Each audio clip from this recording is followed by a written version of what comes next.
Inside candle হিসাবে আসলো। আমি যেভাবে আঁকতেছি সবাই সেভাবেই ড্র করেন। কষ্ট করলে পরে কেষ্ট মিলবে, কষ্টের ফল মিষ্টি হয়।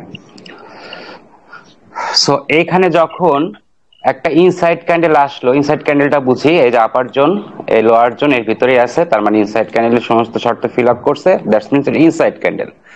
সবাই নোট করি, যখন কোন একটা ভ্যালিড সেন্টিমেন্টে, ওকে আর একটু কারেকশন করে, যখন কোন একটা ভ্যালিড সেলার সেন্টিমেন্টে ইনসাইড ক্যান্ডেল হিসাবে একটি সেলার ক্যান্ডেলে আসে, মার্কেটে নরমালি ফ্লো চলে আসে। ফ্লোটা কিসের? সেই ভ্যালিড সেন্টিমেন্টকে রেসপেক্ট করার ফ্লো। এটা যেহেতু সেলারের ভ্যালিড সেন্টিমেন্ট, এখান থেকে কিসের ফ্লো এক্সপেক্ট করবো আমরা? সেলারের। সো মার্কেট এখান থেকে কি করবে? ডাউনে চলে যাবে।